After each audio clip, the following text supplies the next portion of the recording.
Durant les jours qui viennent, comme moi, toutes les candidates et tous les candidats de la majorité présidentielle continueront ensemble à porter avec détermination notre projet, celui du pouvoir d'achat, celui d'une grande nation écologique, celui du plein emploi et du refus des inégalités de destin. Dimanche prochain, face aux extrêmes, en votant pour les candidats de la majorité présidentielle, vous permettrez à la France d'être au rendez-vous de son avenir et de ses valeurs. Vive la République et vive la France. Je m'adresse à vous avec toute l'émotion que vous pouvez deviner au vu du résultat tel qu'il nous est annoncé. Au terme de ce premier tour, la nouvelle Union populaire arrive en tête. Elle sera présente dans plus de 500 circonscriptions au deuxième tour. Et dès lors, les projections en sièges à cette heure n'ont à peu près aucun sens, sinon celui de maintenir une illusion. Puisse-t-elle finir d'étourdir nos adversaires? Pour le reste, la vérité est que le parti présidentiel, au terme du premier tour, est battu et défait. Pour la première fois de la Ve République, un président nouvellement élu ne parvient pas à réunir une majorité à l'élection législative qui suit.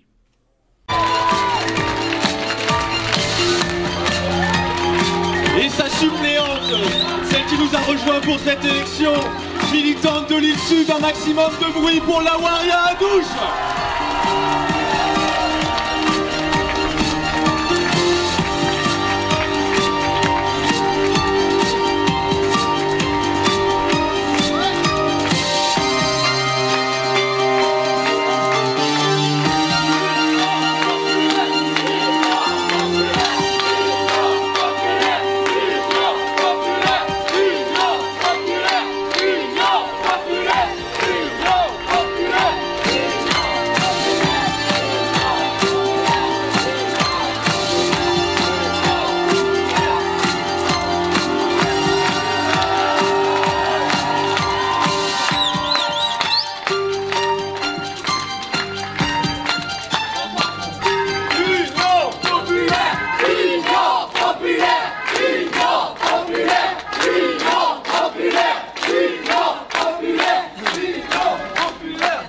Chers amis, l'heure du peuple a sonné. Ce soir, la nouvelle Union populaire écologique et sociale est en tête dans le pays.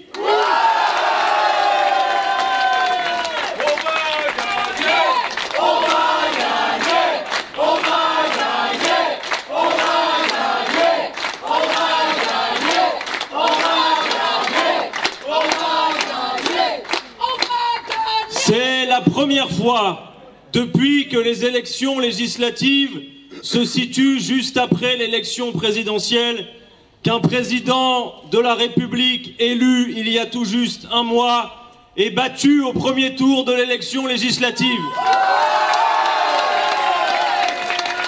C'est ce soir un camouflet pour Emmanuel Macron et toute sa clique. Pourtant, ils se sont donné beaucoup de mal pour invisibiliser ces élections, pour les enjamber, pour faire en sorte qu'on ne voit pas le programme caché d'Emmanuel Macron, qui prévoit, puisque c'est la feuille de route qu'il a annoncée à la Commission européenne, un retour aux 3% de déficit, c'est-à-dire une division par 2, et donc 80 milliards d'économies à trouver. Alors on lui demande ce soir, comment a-t-il prévu de le faire? Combien de lits à l'hôpital a-t-il prévu de fermer après en avoir fermé 17 900 dans ce premier quinquennat? Dans quoi ont-ils l'intention encore de couper, puisqu'ils ont l'intention de faire autant d'économies? Nous ne le savons toujours pas. Peut-être a-t-il l'intention de faire payer le peuple, puisqu'il y a un an de cela, le président du groupe macroniste à l'Assemblée de l'époque, Gilles Legendre, avait osé parler d'une TVA sociale. Nous demandons ce soir à Emmanuel Macron comment il compte faire ces 80 milliards d'économies, car si nous y arrivons la semaine prochaine, nous allons soulager la vie des gens, relancer l'économie de ce pays sur d'autres bases. Mes amis, ce soir, le résultat de la nouvelle Union populaire, écologique et sociale nous fait espérer, car c'est une brèche qui s'ouvre, qui, si le peuple décide de l'employer et de s'y insérer la semaine prochaine, peut changer le cours de l'histoire. Et c'est une nouvelle fois une abstention record qui s'est jouée ce jour et qui, ici, dans la première circonscription du Nord, nous fait manquer l'élection dès le soir du premier tour. Puisqu'ici, selon nos résultats et dans l'attente de la confirmation de la préfecture, nous totalisons sur la première circonscription du Nord ce soir un résultat de 52%.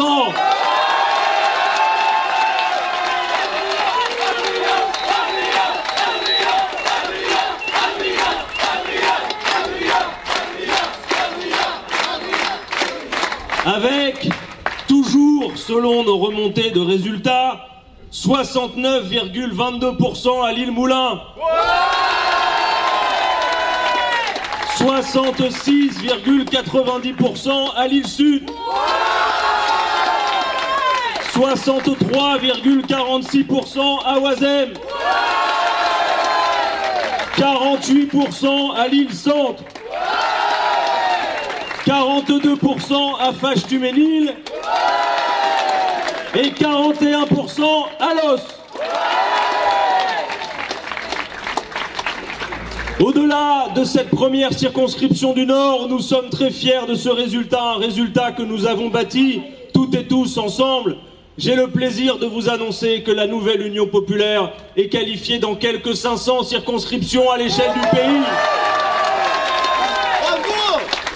Et que donc, ce soir, plus que jamais, nous confirmons la possibilité de la victoire dimanche prochain.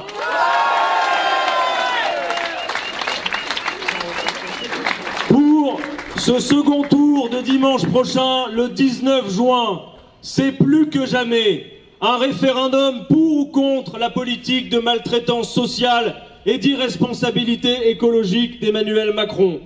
C'est l'heure des choix. Et le peuple peut faire les siens, doit faire les siens.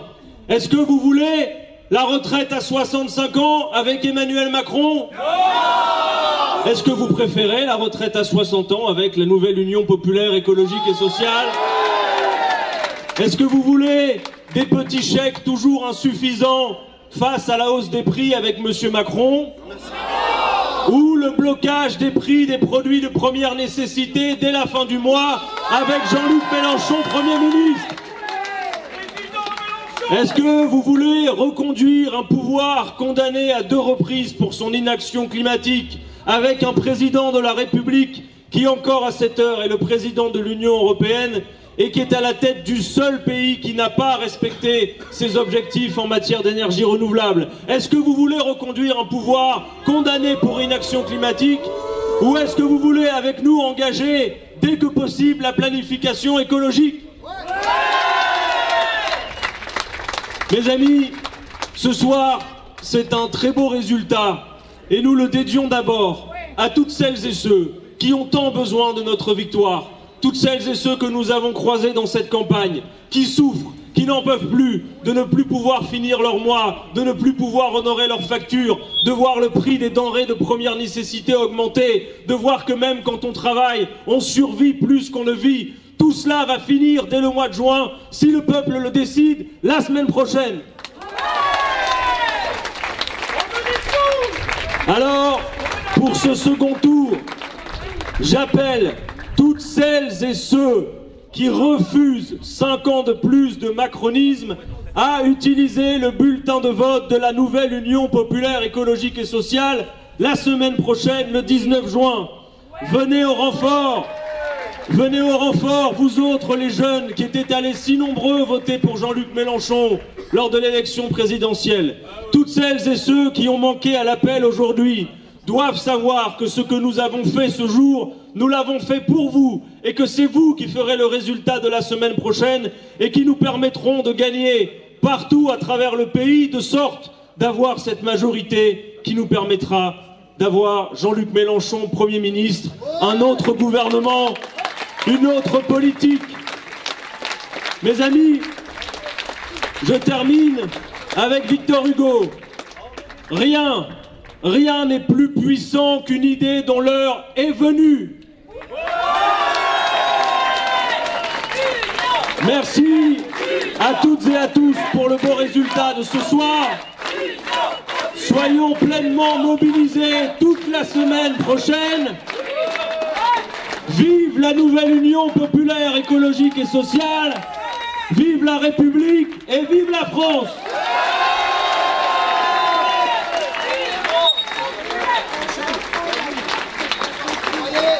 Mesdames et messieurs, mes chers amis, ce soir, avec les résultats des élections du premier tour des élections législatives, les Françaises et les Français ont, dans leur grande majorité, confirmé leur rejet de la politique portée par Emmanuel Macron, dont les candidats obtiennent un score historiquement bas pour un président.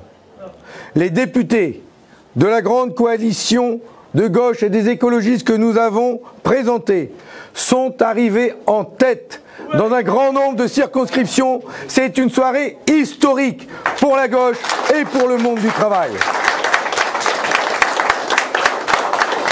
Une soirée historique qui doit être confirmée dimanche prochain.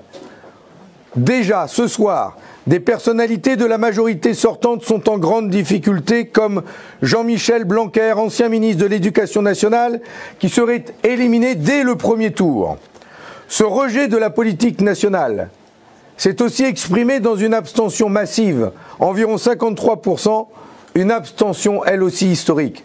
Elle avait déjà atteint un record en 2017. Elle est plus forte encore en 2022 et de 10 points supérieure à 2012. Les législatives sont boudées par les Français, alors que c'est au Parlement que se décide la politique de la nation. Mais tout a été fait ces dernières semaines pour minorer cette élection législative, pour donner l'impression aux Français que seule l'élection présidentielle compte. Alors, il faut déployer des efforts importants pour continuer d'expliquer à nos compatriotes que seul le Parlement détermine la politique du pays. Aucune campagne d'incitation au vote n'a été initiée par le gouvernement, mais surtout, tout a été fait depuis des années pour laisser penser que la politique ne pourrait pas changer la vie des gens et le fonctionnement de notre société. Faut-il dès lors s'étonner que l'abstention reste aussi forte ? Il reste maintenant un second tour pour se rattraper et offrir la possibilité de battre Macron et sa politique, nuisible pour le peuple. Car c'est la bonne nouvelle de ce premier tour. Oui, les électrices et les électeurs, comme je l'ai dit, qui se sont rendus aux urnes, ont choisi de donner de la force à tous les candidats et les candidates de l'Alliance des forces de gauche et écologistes. À cette heure, plusieurs centaines de candidats de notre coalition, dont de nombreux candidats communistes, devraient ainsi être présents au second tour pour affronter les candidats de la majorité et de la droite traditionnelle ou de l'extrême droite. Une victoire au second tour des candidats des forces de gauche et écologistes ouvrirait l'espoir, enfin, de construire une majorité nouvelle avec, dès le mois de juillet, des mesures fortes en faveur de la hausse des salaires, des pensions et pour le blocage des prix. Les Français viennent d'envoyer un message très fort. Ils ne veulent pas donner de majorité absolue au président et lui laisser les mains libres, encore pendant 5 ans comme il l'a fait, pour mettre en place une politique en faveur des plus riches. Alors oui, nous avons 6 jours. 6 jours pour confirmer ce choix et transformer l'essai. 6 jours pour battre définitivement Macron à l'Assemblée nationale. 6 jours pour confirmer la dynamique des candidats de la gauche unie à laquelle participe le Parti communiste français et ses candidats dans 54 circonscriptions en y incluant la Corse. 6 jours aussi pour battre l'extrême droite partout, qui réalise encore des résultats inquiétants dans de très nombreuses circonscriptions. L'extrême droite connaît encore une forte progression par rapport à 2017, qui l'installe durablement et dangereusement dans le paysage politique. Et je le dis d'ailleurs tout de suite, partout des candidats d'extrême droite sont présents au second tour. Tout doit être mis en œuvre pour qu'ils soient battus. Et j'en appelle à l'électorat de gauche qui s'est abstenu, à la jeunesse, mobilisez-vous, vous aussi, pour que l'extrême droite n'envahisse pas les travées de l'Assemblée nationale à partir du vote de dimanche prochain. Alors oui, dans les jours qui viennent, par notre mobilisation, il est possible d'empêcher le président des riches de mettre en œuvre son funeste projet de retraite à 65 ans. Il est possible de lui opposer une majorité de gauche et écologiste qui, dès le 1er juillet prochain, portera le SMIC à 1 500 € net et qui impulsera en même temps l'augmentation immédiate de tous les salaires et de toutes les pensions de retraite. Il est possible, dès le 1er juillet, de bloquer, de faire baisser les prix des carburants, de l'énergie et de tous les produits de première nécessité. Il est possible de mettre en place une réforme des retraites pour tous ceux qui atteignent l'âge de 60 ans. Et il est possible de donner à tous les jeunes les moyens d'étudier correctement en disposant d'une allocation, un revenu étudiant comme nous l'avons proposé. Il est possible d'opposer à Macron une majorité de gauche et écologiste qui reconstruira sans attendre l'hôpital public, qui rebâtira une école de la République garante de la réussite de tous nos enfants et qui redonnera les moyens à nos communes, à nos départements, les moyens de reconquérir les services publics de proximité. Il est possible d'avoir enfin une majorité qui refondera les services publics de la police et de la justice pour que chacun vive dans la sécurité et la tranquillité. Il est possible d'avoir une majorité qui renationalisera nos entreprises de l'énergie pour un service public de l'énergie avec une entreprise publique et du ferroviaire aussi pour affronter les défis climatiques et environnementaux. Il est possible, enfin, de porter à l'Assemblée une majorité de gauche et écologiste qui redonnera du pouvoir au Parlement, aux élus du peuple qui ne se pliera pas aux exigences d'un seul homme, mais portera à l'Assemblée les exigences des populations. Oui, tout cela est possible si les millions d'électrices et d'électeurs qui ne se sont pas rendus aux urnes ce dimanche se mobilisent et utilisent les bulletins de vote des candidats de gauche, des candidats de la nouvelle Union populaire, écologique et sociale pour dire ce qu'ils veulent comme politique tout de suite et durant les 5 prochaines années. C'est possible. L'objectif est pour nous d'avoir une majorité de gauche à l'Assemblée nationale et en son sein un groupe communiste avec aussi un groupe socialiste, écologique, insoumis pour qu'ensemble nous formions une majorité et que nous puissions mettre en œuvre les mesures que nous avons décidées tout en conservant notre autonomie et notre liberté de vote correspondant à chaque groupe. Alors je vous le redis, rassemblons-nous dimanche prochain dans les urnes pour qu'arrive enfin le temps des réformes heureuses. J'en appelle à chacun d'entre vous, à l'ouvrier qui n'en peut plus de voir ces grands groupes bloquer les salaires et supprimer des emplois tout en distribuant des énormes dividendes, aux jeunes qui n'en peut plus de Parcoursup et qui veut enfin pouvoir étudier correctement dans la filière de son choix, et à l'agriculteur qui aspire à vivre dignement de son travail, comme l'enseignant qui aspire à transmettre un savoir et des connaissances dans une école publique ambitieuse pour la réussite de tous. J'en appelle au personnel de santé maltraité dans leur travail, sous-payé, et à ces familles qui doivent accompagner un aîné ayant perdu son autonomie et qui ne savent pas comment ils vont payer le coût de l'EHPAD.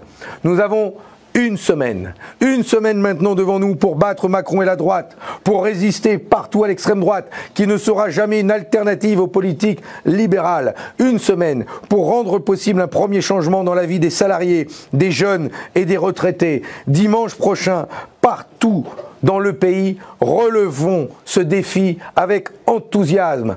Tous ensemble, nous pouvons y arriver. La victoire est au bout du chemin. Merci à vous.